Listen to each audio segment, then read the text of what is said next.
అందరికీ నమస్కారం.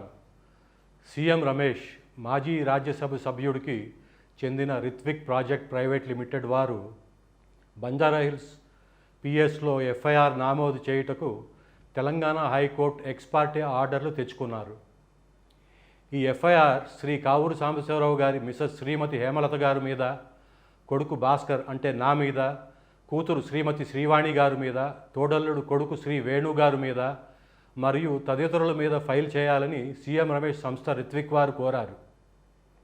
FIR file చేయడానికి ఫోర్జరీ కానీ, రుణపడి ఉన్న డబ్బు ముట్టలేదని కానీ లేకుండా హైకోర్టు ఎక్స్ పార్టీ ఆర్డర్ తెచ్చుకున్నారు.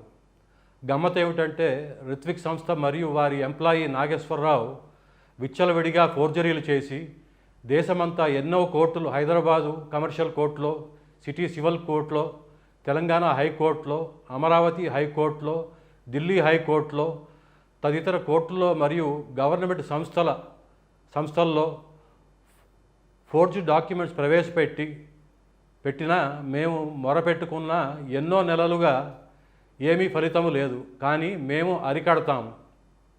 ఇవాల్టి వరకు ఒరిజినల్ డాక్యుమెంట్స్ ఏ కోర్టులో కూడా చూపించకుండా చలామణి అయ్యే దొంగ చాకచక్యముని నడవనివ్వము.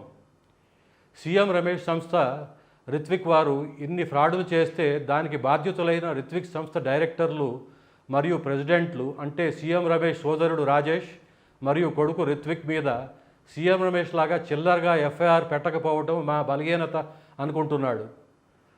ఓ పెద్ద మనిషి తన ప్రత్యర్థిని పార్లమెంట్లో ఏ భాషలో మాట్లాడతారని హేళనగా అడిగారు.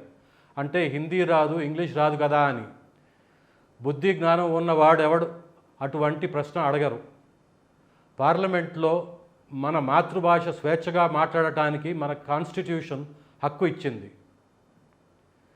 విచ్చలవిడిగా ఫోర్జరీలు చేసి దేశాన్ని దోసుకొని మీ వద్ద డబ్బు ధారాళంగా పడేస్తే అమ్ముడు పోమాకండి. మీ ఓటు తీసుకొని ఆస్తి 100 రెట్లు పెంచుకొని ధనవంతులకే ఉపయోగపడే వాళ్ళని చిత్తుగా ఓడించి తరిమేయండి.